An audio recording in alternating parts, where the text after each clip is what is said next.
क्या आप जानते हैं भारत के एक ऐसे प्रधानमंत्री जिनके प्रधानमंत्री बनने का जश्न दुश्मन मुल्क पाकिस्तान में भी मनाया गया। 26 सितंबर साल था 1932।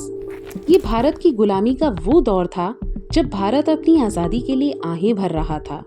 इसी गुलाम भारत के पंजाब प्रांत के लाहौर के चकवाल जिले के गाह गांव में जन्म हुआ था आजाद भारत के 13वें प्रधानमंत्री मनमोहन सिंह जी का। जी हाँ, इस वीडियो में हम बात करने वाले हैं भारत के पहले सिख प्रधानमंत्री मनमोहन सिंह जी के बारे में। उन्होंने कल 92 साल की उम्र में दिल्ली के एम्स अस्पताल में आखिरी सांस ली। मां अमृत कौर और पिता गुरमुख सिंह के यहाँ 6 बेटियों के बीच इकलौते बेटे के रूप में आपका जन्म होता है। बहुत छोटी उम्र में ही मां का साया सिर से उठ गया। मनमोहन सिंह जी ने 1947 के बंटवारे का भी दर्द झेला। बंटवारे के समय उनका परिवार चकवाल से आकर पंजाब के अमृतसर में बस गया। फिर उन्होंने पंजाब विश्वविद्यालय से ग्रेजुएशन और पोस्ट ग्रेजुएशन की पढ़ाई की। इसके बाद वे हायर स्टडीज के लिए कैम्ब्रिज विश्वविद्यालय गए। वहां से उन्होंने पीएचडी की डिग्री हासिल की। इसके बाद उन्होंने ऑक्सफोर्ड विश्वविद्यालय से डीफिल भी किया। मनमोहन सिंह जी ने साल 1958 में इतिहास की जानी मानी प्रोफेसर और लेखिका गुरुशरण कौर से विवाह किया। अपने परिवार को आगे बढ़ाते हुए इनके यहाँ 3 बेटियों का जन्म हुआ। इनकी तीनों ही बेटियां उपिंदर सिंह, दमन सिंह और अमृत सिंह आज अच्छे पदों पर कार्यरत हैं। अपने शांत स्वभाव के लिए जाने जाने वाले मनमोहन सिंह जी ने अपने ज्ञान और प्रतिभा के दम पर विश्व भर में बहुत तहलका मचाया।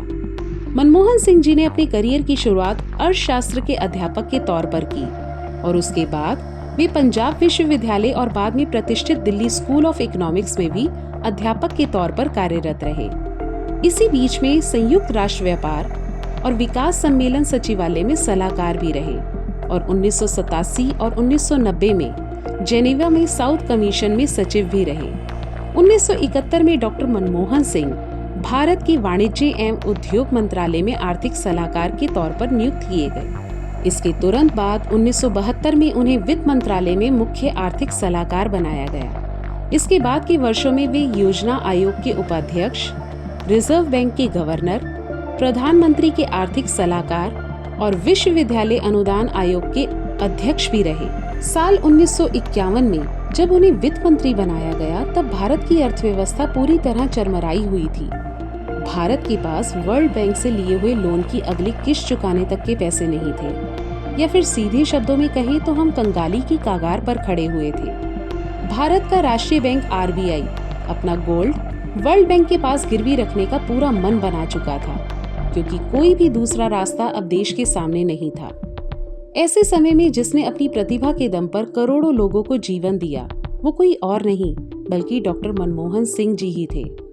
इसकी पूरी कहानी आप उनके सेक्रेटरी रहे संजय बारू की किताब द एक्सीडेंटल प्राइम मिनिस्टर में पढ़ सकते हैं कि किस तरह उन्होंने पूरी कहानी ही पलट कर रख दी।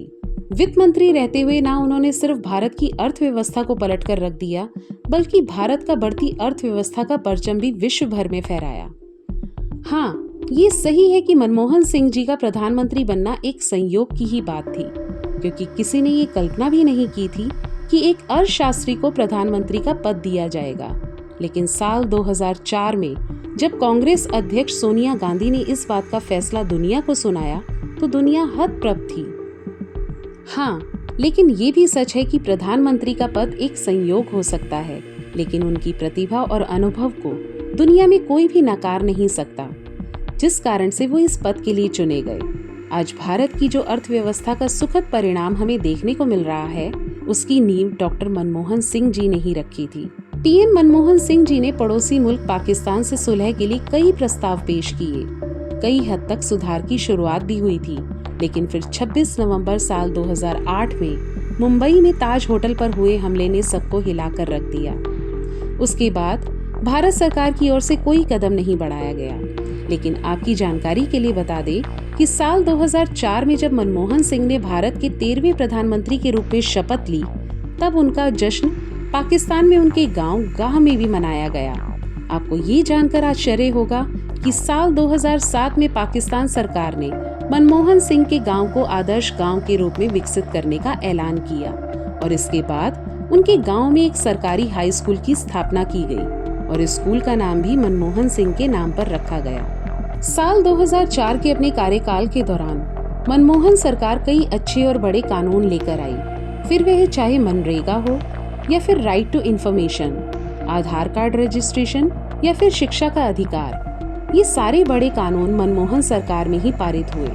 इन्हीं के दम पर सरकार ने साल 2009 का चुनाव जीताकर मनमोहन सिंह जी ने अपनी प्रधानमंत्री पद की लगातार दूसरी पारी की शुरुआत की। लेकिन अगली पारी में मनमोहन सिंह जी का कार्यकाल उतना सफल नहीं हो सका। उनकी सरकार पर कई गंभीर भ्रष्टाचार के आरोप लगे।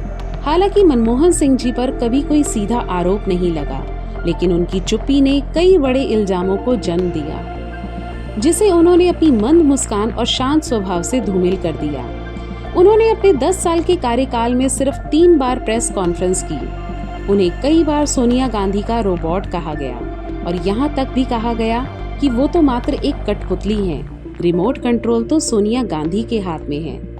मनमोहन सिंह जी ने अपनी आखिरी प्रेस कॉन्फ्रेंस साल 2014 में जनवरी के महीने में की।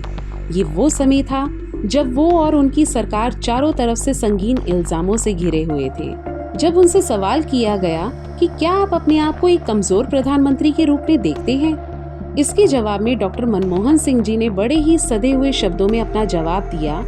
उन्होंने कहा कि मैं अपने आप को एक कमजोर प्रधानमंत्री के रूप में नहीं देखता हूँ।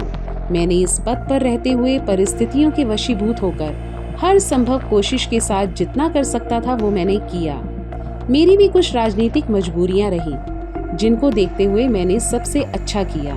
बड़े ही नम्र शब्दों में उन्होंने आगे कहा कि अब ये इतिहास को तय करना है कि मैंने क्या किया है या क्या नहीं, और मुझे पूरी उम्मीद है कि इतिहास मेरे साथ न्याय जरूर करेगा।